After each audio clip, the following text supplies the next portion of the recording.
It's not a threat. I was really hurt by you and your friends, you know? I'm saying I'll forgive it for the price of a meal. So just leave your wallet and go.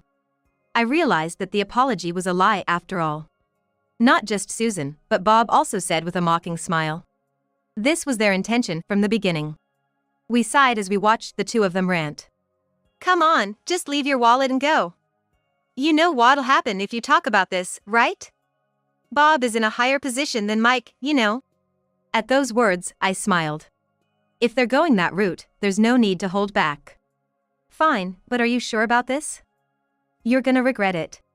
Thinking I was bluffing, the two burst out laughing. And they said, like we care. I took out my wallet and placed it on the table. Seeing that, the two mocked me, saying, Thanks. We'll give the wallet to Mike later. Then, thanks for the treat. Mike clenched his fist in anger, but I held him back and left the room, ignoring the two. Immediately after, we took action. You'll be the ones regretting this. I'm Catherine. I currently live a peaceful life with my husband Mike and our son John. I met my husband in college, and we began talking more after being paired up for group projects. We shared the same hobbies and soon started dating. After graduating and working for 3 years, we got married. A few years later, we were blessed with our son. Mike works in IT sales and is highly respected at his company. But I know he struggled in his early days. He overcame that period, and I admire him a lot. Apparently, his decision to go into sales was influenced by his family business. His father was involved in the management of a company, and Mike aspires to be like him. I still get tough feedback, but I want to be like Dad. I remember getting a lot of support from my in-laws when John was born. My mother-in-law graduated from a culinary school and currently works as the hostess at a renowned restaurant. Her husband is involved in the business side of it. Their motto is, do your best at whatever you think of at that moment. I've always had a fondness for design, and alongside my administrative job, I would draw as a hobby. This hobby paid off over time. As I began to take on freelance web design projects, the scale of the projects gradually increased. Then one day, Mike approached me with a proposition. Hey Catherine, it looks like the company is in need of a designer. Want to give it a shot? They've got a few other prospects, but I really love your designs. It might get a bit busy, but I'll help out. What do you think? Catherine, there's a warmth in your designs. You should try it. Initially, I was hesitant, but my father-in-law, who happened to be visiting, agreed with Mike. Bolstered by their support, I decided to conceptualize a design. Once I committed, I was driven to excel. I researched the product and brainstormed with Mike to figure out the best design approach. Though it took some time, I finally crafted a design I was proud of. To my gratitude, my design was chosen. The product apparently did very well in sales, and both Mike and I were ecstatic when we heard the news.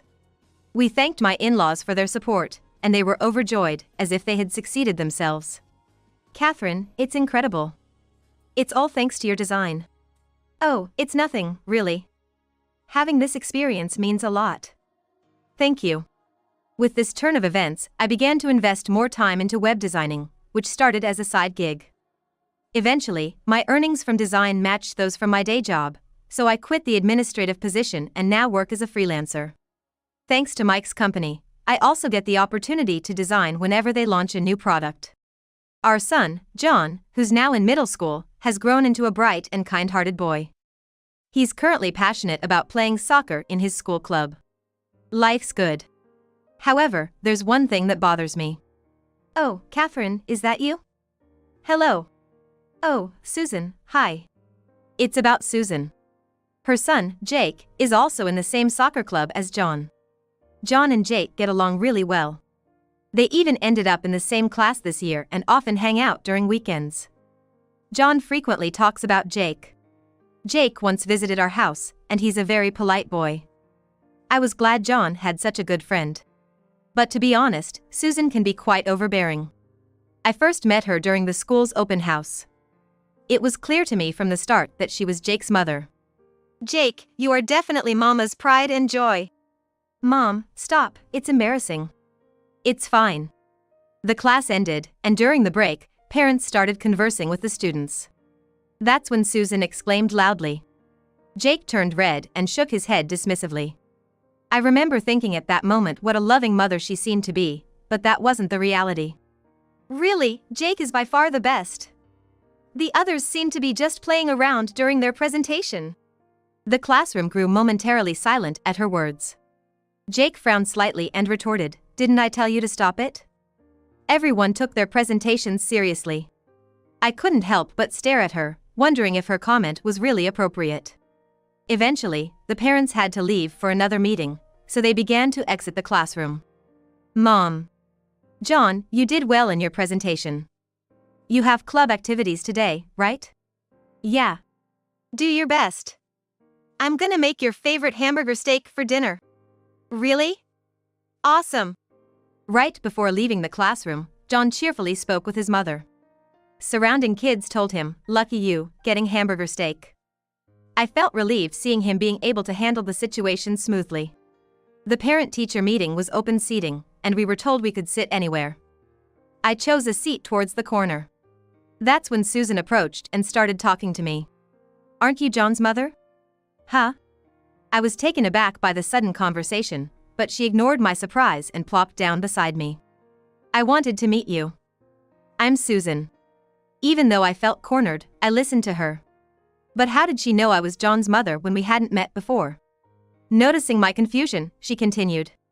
"You were talking about dinner with John earlier, right?" That's how I knew. And calling hamburger steak a treat seems so laid back. I was taken aback by her words. Why was she criticizing our dinner choice, especially since we just met? "John loves hamburger steak, and I don't think it's your place to comment," I replied. Whether she didn't like my response or not, she clearly looked displeased. "Well, that's true. My husband works at a major company, so he doesn't quite get the ordinary tastes." "What company does your husband work for?" I didn't feel like engaging with her, so I just brushed her off. Luckily, the meeting started, and things settled down. But right after, she asked me, "Wanna grab some coffee or something?" I tried to decline a few times, but she said, "Come on, it's just some mom friends bonding. Besides, Jake and John are good friends." Left with little choice, I agreed. We exchanged contact information and went for coffee before heading home. She boasted about her wealthy life and her husband during our coffee chat. Since then, she invited me for coffee several times a month. Even though our kids got along, I wasn't thrilled, but I agreed. One time I declined. She mentioned, "You know, my husband knows a lot of people, even John's club coach." It felt like a veiled threat. So I kept up the reluctant friendship with Susan. What shocked me further was discovering that Susan's husband worked at the same company as Mike. I remember nearly spitting out my drink in surprise when I found out. She had mentioned it was a major company, but never said which one. I hadn't imagined it'd be the same one Mike worked for. I learned this when she visited my home one day. Jake had come over to play, and Susan came to pick him up in the evening. I had hoped to just meet her at the door, but she came in since our kids were there. "Isn't your husband working for XYZ Corporation, Catherine?" As she said this, I nearly choked on my tea. Seeing my shocked face, Susan seemed pleased, and I had a bad feeling about where this was headed. "Why?" "Because I saw a business card in your room with your husband's name on it, and I recognized the company name." "Hold on, are you saying you just went into our room?" "No, I didn't mean to. I was just looking for the bathroom and happened to open the wrong door." I was truly glad my sons weren't around to hear this. I had given Susan directions to the restroom, so I genuinely thought she was lying. But I had only told her verbally, so I couldn't really push back too hard. Indeed, in Mike's room, he has business cards for work. I designed the business cards for Mike's company, so there are several different types, and he had some displayed under a desk protector. She must have seen those. Stunned and at a loss for words, Susan approached and said something. "I really don't like you too." Her previously friendly demeanor had vanished, and Susan's eyes were now sharp and piercing as she glared at me. "Do you enjoy taking work away from other people's husbands?" "Excuse me?" Not understanding the implication of Susan's words, I just stood there, stunned. She threw out one last barb. "Well, whatever. Just remember, I'm gonna make sure you regret this." I was at a loss for words and later recounted everything to Mike. "So, Bob's wife is Catherine's friend?" "It seems so. It must be a coincidence, but she seemed to have some sort of grudge against us. Who's this Bob guy? Thinking a bit, Mike took a deep breath and started explaining. I don't think it's good to discuss such things, but Bob is in the planning department. He's quite assertive and, from what Mike explained, the product planning department shares its products with the sales team to generate revenue. Bob, who's considered a top player in the product planning department, not only holds a significant position but is also well known for a particular trait. That trait seems to be his strong belief in meritocracy, or in other words, a lot depends on whether Bob is passionate about something or not. He's quite the meritocrat. Some people even say it's like heaven or hell working with him. I see. But I still don't understand why Susan hates us so much. Yeah, I'm not sure either. I don't have a deep relationship with Bob. Sorry for getting you involved in this mess. It's fine, but what about John and Jake? It's not good for the kids to be so close and their parents to be like this. Yeah, I'll try to find out more about it. Thanks. A few days after our conversation, Susan reached out. Feeling anxious, I answered her call, and she sounded much more apologetic than usual. I'm so sorry about the other day, I was just stressed about my husband's work not going well. I decided to hear her out as she sounded different. She apologized and hoped that we could get along since we have husbands working at the same company. So, how about we all go out for dinner? Considering her previous behavior, I was hesitant, but thinking of our kids' friendship, I decided to give her the benefit of the doubt. That's fine. Thank you. I'll arrange the place, and I'll let you know the details later. She sounded pleased as she ended the call. The day arrived, and we headed to the restaurant Susan had chosen. It was a fancy place, renowned for its seafood. However, even after a while, there was no sign of Susan and her husband. I tried calling her. When I mentioned my name to the receptionist, the staff member looked concerned. I'm sorry, but the reservation is only for 2 people. What? Mike and I were puzzled. What was going on? Asking the staff member to wait, I immediately called Susan. Hello Susan? So, the restaurant just told me the reservation is for 2 people. She laughed and told us to wait a moment. Soon, Susan and a man emerged. Seeing the man, Mike said, Bob, good to see you. It was then that I realized the man was Bob. Grinning widely, Susan and Bob looked at us. I had a bad feeling. I'm sorry, I made a mistake with the reservation. Susan's nonchalance bothered me. Then she said something even more shocking. Well, mistakes happen.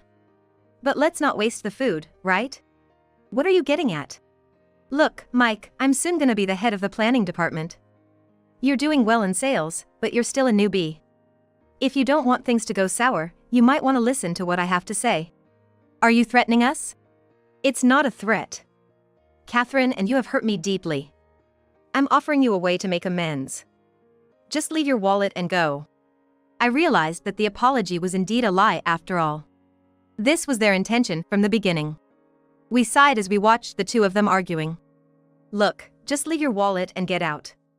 By the way, you do know what will happen if you tell anyone about this, right? Bob's higher up than Mike, after all. At that, I couldn't help but smile. If they're playing it that way, there's no need to hold back anymore. All right, but are you guys sure about this?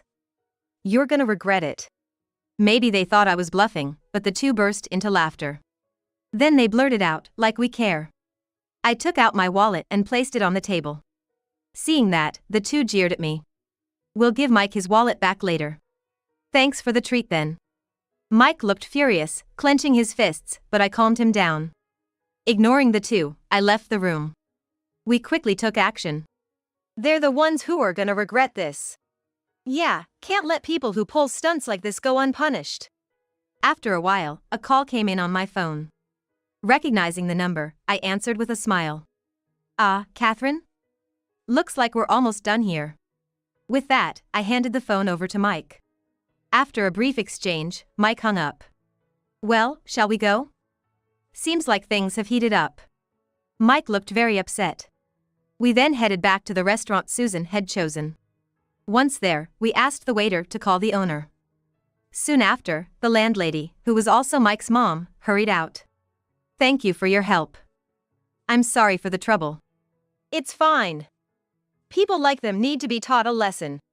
The mother-in-law looked just as angry as Mike did earlier. We were led to a room. As we slid the door open slightly, a tense atmosphere was evident. Inside were Susan, Bob, and some senior officials from Mike's company, including his father-in-law. Now, why had it come to this? It's simple. The restaurant Susan chose happened to be the one run by Mike's mom. We realized it as soon as Susan told us to meet there. It was a coincidence, but since we were going there anyway, Mike decided to call his mom. There, it was revealed that Susan had only booked for 2. That's right. We knew she hadn't made a reservation for 4, but played along anyway. Once we understood Susan's intentions, we immediately reported it to the mother-in-law present. Being straightforward people, both Mike's mom and Mike reported it to his dad. That led to the current situation. Bob, what's going on here? A man asked Bob. Well, it's... No excuses, just tell us everything. Bob was flustered, understandably so. That guy is Mr. Young from the planning department's top management. Next to the CEO is someone from the sales department's upper echelon. I think my father-in-law might have called them over. Well, he was the former CEO, so it's understandable how he'd react if he found out his family was being treated this way, especially in his wife's restaurant, by employees from when he was in charge. Right, actually my father-in-law used to be the CEO of the company where Mike works. He's now retired and not involved in its management, but he was highly respected during his tenure. Even now, he's still in touch with company folks. After hearing the story from my mother-in-law, he immediately reached out to the company to explain the situation. When the CEO hears that one of his employees is extorting money from another employee by using their position, he's gonna come running. The 2, who didn't know this, were surprised by the sudden appearance of the company executives at the restaurant. They seemed unable to grasp the situation. Mike said he wanted me to accept this. Yes, I was invited because my husband often works with Mike. Even now, I'm taken aback by the blatant lies coming out of their mouths. They show no remorse. And I wonder if they don't realize that such obvious lies will be found out. Then, to cut off Bob's words, Mike entered the room. To the astonishment of the 2, Mike politely said, "Excuse me." "You." Bob glared at Mike as soon as he saw him. We understood the situation completely, but for Susan and Bob, it must have been confusing. Before Bob could make a move, my father-in-law spoke up. "I'm the former CEO, George. I'm retired now and have handed over the company to young Mr. Young here. By the way, Mike is my son. But he didn't get his job at the company through any connection of mine. In fact, I wasn't involved in his hiring at all. And I should mention that this restaurant is run by my wife." Listening to my father-in-law's explanation, the 2 seemed to finally grasp the situation, and their faces turned pale in an instant. Susan let out an almost wordless sigh, and Bob was shaking uncontrollably. Oh no. Susan, looking as if she couldn't believe it, seemed more flustered than I'd ever seen her. Let's cut the chit-chat and get down to discussing the matter at hand. The discussion, or rather the one-sided grilling they received, began in a heavy atmosphere, and the 2 were struggling to find their words. Susan's resentment towards me was apparently related to some design work at the company. From a proposal Mike brought up, it seems Susan was another candidate they had considered. Originally, when the project was discussed in the company, my design was chosen after a search among friends and family for talented designers. This boosted Mike's reputation. Moreover, despite being relatively young, Mike had mastered his own sales techniques, earning trust from his juniors and contributing to the company's performance. It irritated me that he was taking credit for accomplishments that he'd achieved with the help of his wife's talents. I personally think Mike has genuinely been working hard, but didn't you feel the same when you received advice from him? That left Bob at a loss for words, which was accentuated by a sharp comment from a senior planning department executive. Bob also felt slighted because, after finishing their sales tasks, the sales department would give precise advice to the planning team. This irritated Bob, making him feel like his products were being overshadowed by Mike's. As Mike's answers continued to receive praise, Bob grew resentful and frequently vented to Susan.